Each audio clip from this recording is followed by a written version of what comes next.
મિત્રો, આજે ભૂતિયો આ મંત્રતંત્ર અને સાધનાથી ભરેલા ગામની કમજોરી જાણી ગયો છે કે તેમની શક્તિઓ અમાસની રાત્રે કામ કરતી નથી. તેથી અમાસની રાત્રે ભૂતિયો એક વંટોળ બની અને એક કૂબાને ઉછાળવા લાગ્યો. અને ત્યારે એક કૂબામાંથી તેજમાલસિંહ મળ્યા અને એમને લઈ અને ભૂતિયો ચાલતો થયો. ત્યારે વૈભવનાથના માણસો એમને રોકે છે. ત્યારે ભૂતિયો કહે છે કે હે વૈભવનાથ, હું બધું જાણું છું કે આજે અમાસની રાત છે અને અમાસની રાત્રે તમારી શક્તિઓ કામ કરતી નથી, માટે મને જવા દો, નહીતર અનર્થ થઈ જશે.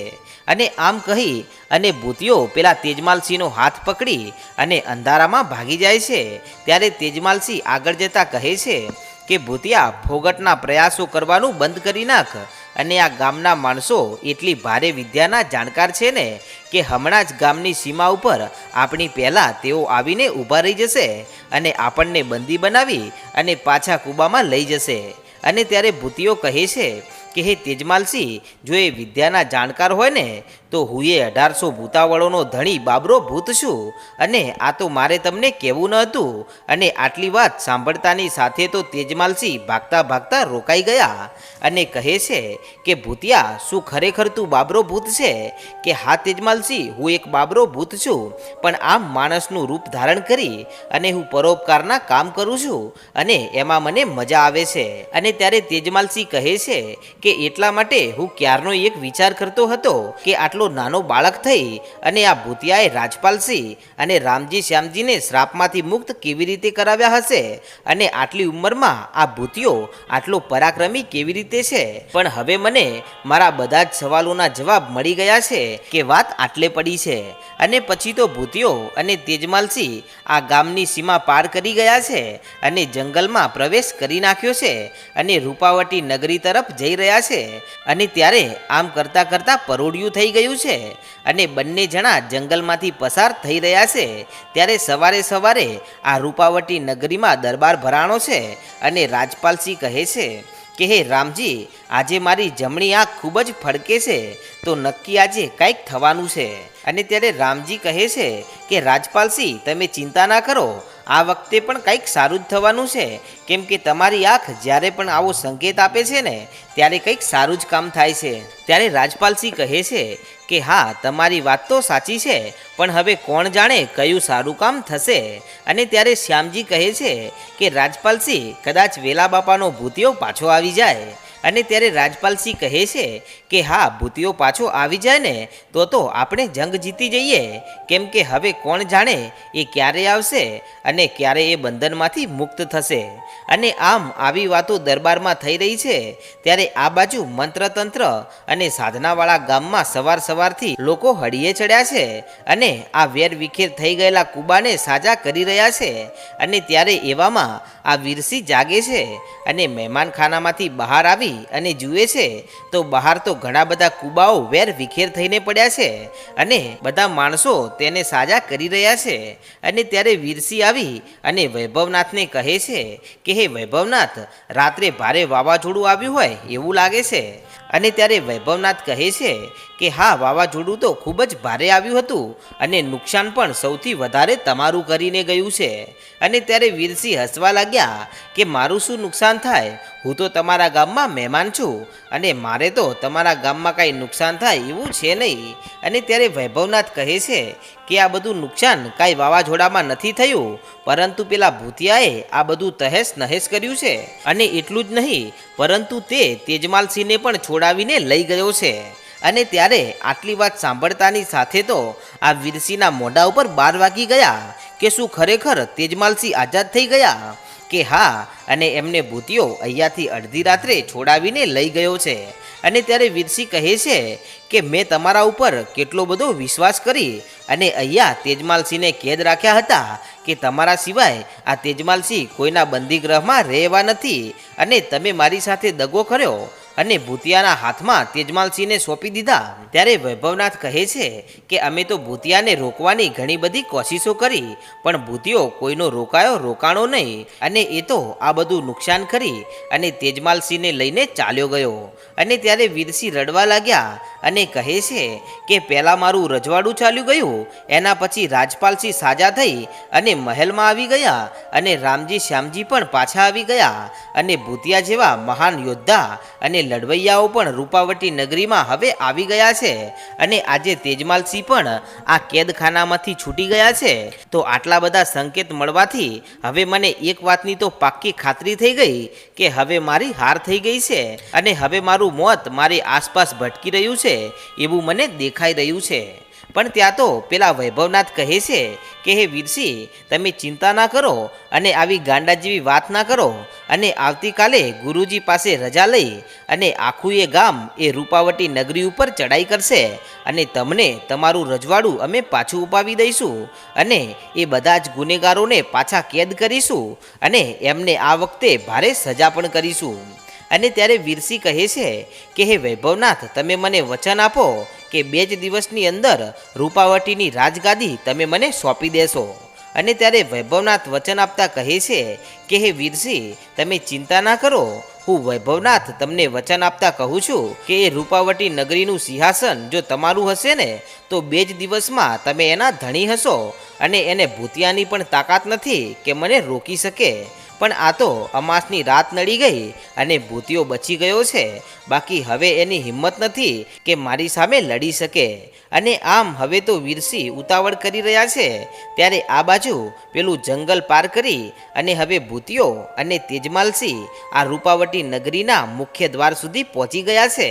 અને ત્યાં રામજી અને શ્યામજી પાછા પોતાનું સ્થાન લઈ લીધું છે, અને રોજની જેમ આ રૂપાવટી નગરીના મુખ્ય દ્વાર ઉપર રામજી ને શ્યામજી બંને ભાઈઓ પહેરો ભરી રહ્યા છે. અને ત્યારે દૂરથી તેમણે ભૂતિયાને આવતો જોયો ને, અને ત્યાં તો બંનેના જીવમાં જીવ આવી ગયો, અને બંને દોડતા દોડતા ભૂતિયાની પાસે આવે છે કે ભૂતિયા, તું આવી ગયો ભાઈ. અને ત્યારે ભૂતિયો કહે છે કે હું તો આવ્યો જ છું, અને આ નગરીના સમ્રાટને પણ મારી સાથે લેતો આવ્યો છું. અને ત્યારે રામજી કહે છે કે ભૂતિયા, તું તેજમાલસિંહની વાત કરે છે? કે હા રામજી, કે તો ભૂતિયા જલ્દી બતાવ, મને એ મહાન ધર્માત્માનો ચહેરો જોઈ આજે 10-10 વર્ષના વાણાવાઈ ગયા છે, તો હું આપણા મહારાજને જોવા માગું છું, માટે ભૂતિયા જલ્દી બોલ કે આપણા મહારાજ ક્યાં છે.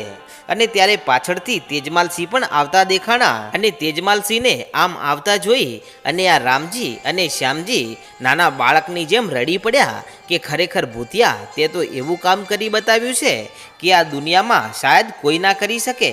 અને પછી તો રામજી અને શ્યામજી ભાગ્યા તેજમાલસિંહની પાસે, અને એમની પાસે જઈ અને લાકડી પડે ને એમ પગમાં પડી ગયા કે હે મહારાજ, તમે મજામાં તો છો ને? અને ત્યારે રામજી અને શ્યામજીને તેજમાલસિંહ વાતો કરી રહ્યા હોય છે.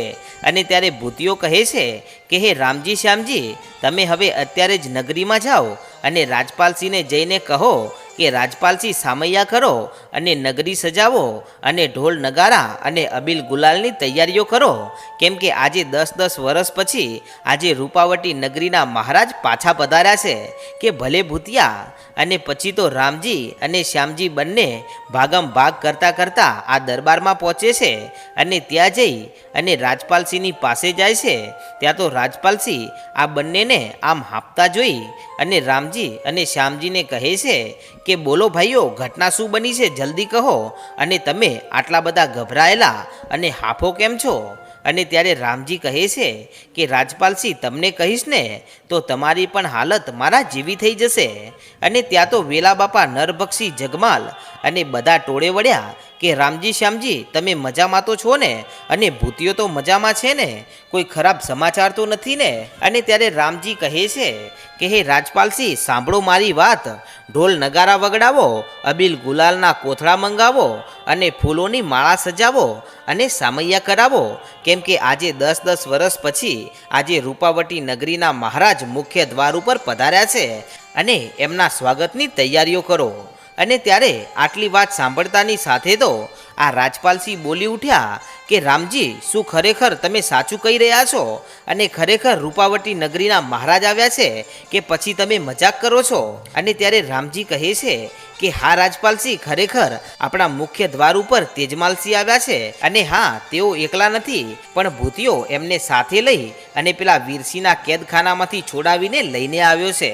અને ત્યારે આટલી વાત સાંભળતાની સાથે તો આ રાજપાલસિંહ કહે છે કે રામજી, શ્યામજી, તમે સ્વાગતની તૈયારીઓ કરો, ત્યાં સુધી હું મારા પરમ મિત્રને 10-10 વર્ષથી જોવા માટે તડપી રહ્યો છું, માટે હું તો જાઉં છું. અને આટલું કહી અને આ રાજપાલસિંહ તો ત્યાંથી ગળગળતી દોટ મૂકી અને જેમ ભગવાન શ્રી કૃષ્ણ સુદામાને મળવા માટે ગાંડા તૂર થઈને ભાગ્યા હતા ને, એમ રાજપાલસિંહ પોતાના મહારાજ તેજમાલસિંહને મળવા માટે ગાંડા તૂર થઈને દોડ્યા છે અને ભાગતા ભાગતા પહોંચે છે આ રૂપાવટી નગરીના મુખ્ય દ્વારે. અને ત્યાં પહોંચી અને જ્યારે સામે તેજમાલસિંહને જોયા ને, ત્યાં તો તેજમાલસિંહ અને રાજપાલસિંહ બંનેની આંખોમાં હરખના આંસુડાના દરિયા ઉભરાણા અને બંને જણા એકબીજાને ભેટી પડે છે અને એકબીજાને ખૂબ જ વાલ વરસાવે છે. અને પછી બંને ભાવુક બની અને એકબીજાની સામું જોઈ રહ્યા છે અને દળ આંસુડા પડી રહ્યા છે, પણ મોઢામાંથી બંનેના એક શબ્દ નીકળતો નથી, કેમ કે આજે 10-10 વર્ષ પછી આજે જ્યારે પોતાનો પરમ મિત્ર પોતાની સાથે આવ્યો ને, ત્યારે બંને જણા હરખના આંસુડે નાહી રહ્યા છે. અને આ બાજુ મહેલમાંથી ઢોલની સાથે સામૈયા કરી અને અબીલ ગુલાલ ઉડાડતા રામજી અને શ્યામજી અને ઘણા બધા કર્મચારીઓ નીકળ્યા ને, ત્યારે નગરીની પ્રજા પૂછે છે કે આ ઢોલ નગારા અને સામૈયા કોના માટે થઈ રહ્યા છે અને આપણી નગરીમાં કોઈ સંત મહાત્મા આવ્યા છે કે શું? અને ત્યારે રામજી કહે છે કે ના ભાઈ, આજે તો નગરીમાં આપણા મહારાજ તેજમાલસિંહ પધાર્યા છે. અને ત્યારે આ વાત એકે બીજાને કહી, બીજાએ ત્રીજાને કહી અને આમ કરતાં કરતાં આખી એ પ્રજા સુધી વાત પહોંચી ગઈ કે રૂપાવટી નગરીના મહારાજ તેજમાલસિંહ જીવે છે અને 10-10 વર્ષ પછી આજે તેઓ મુખ્ય દ્વારે પધાર્યા છે.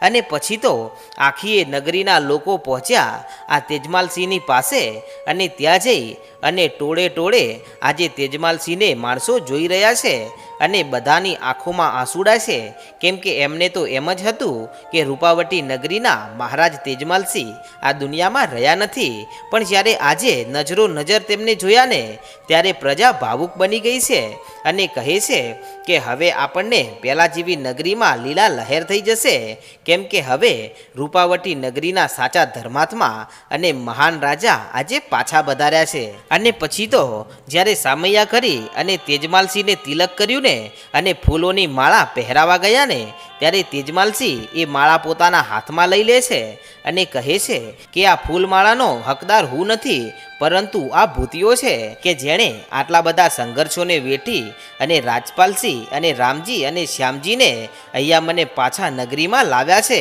અને જો આ ભૂતિયો ના હોત ને, તો કોઈ પેલા ગુરુના શ્રાપમાંથી આઝાદ થઈ ના શક્યા હોત, કારણ કે એ કોઈ નાની મોટી વાત ન હતી, પરંતુ આવા કામ તો આ ભૂતિયો જ કરી શકે, બીજા કોઈની તાકાત નથી. માટે આ ફૂલમાળાનો સાચો હકદાર આ ભૂતિયો છે. અને આમ કહી અને એ માળાને ભૂતિયાના ગળામાં તેજમાલસિંહ પહેરાવી દે છે. અને પછી તો તેજમાલસિંહ પોતે ભૂતિયાનો જય જયકાર બોલાવે છે અને આખી એ નગરીની પ્રજા સામૈયા કરી અને તેજમાલસિંહને લઈ અને વાગતા ઢોલે અબીલ ગુલાલ ઉડાડતા પાછા પોતાની નગરીમાં જાય છે. તો આ બાજુ આ મંત્રતંત્ર અને સાધનાથી ભરેલા ગામમાં હવે યુદ્ધ કરવા માટે તૈયારીઓ થઈ ચૂકી છે અને વીરસિંહ હવે વિચાર કરે છે કે હવે થોડા જ દિવસમાં હું પાછો મહારાજ બની જઈશ અને પછી તો રૂપાવટી નગરીની પ્રજા ઉપર કાળો કેર બનીને વરસીશ. તો મિત્રો, તમને શું લાગે છે કે આ વખતે શું ભૂતિયાની સામું આ મંત્રતંત્ર અને સાધનાથી ભરેલા ગામના માણસો જીતી જશે કે પછી ભૂતિયો તેમને ટક્કર આપશે? તો મિત્રો, તેનો ઇતિહાસ આપણે આગળના ભાગમાં જોઈશું. અને તમે આપણી ચેનલ પર પહેલીવાર આવ્યા હોય તો આપણી ચેનલ વહાણવટી ડિજિટલને સબસ્ક્રાઈબ કરી નાખો, કારણ કે આવા નવા અને રસપ્રદ ઇતિહાસ આ ચેનલ પર તમને રોજે રોજ જોવા મળે છે. જય માતાજી.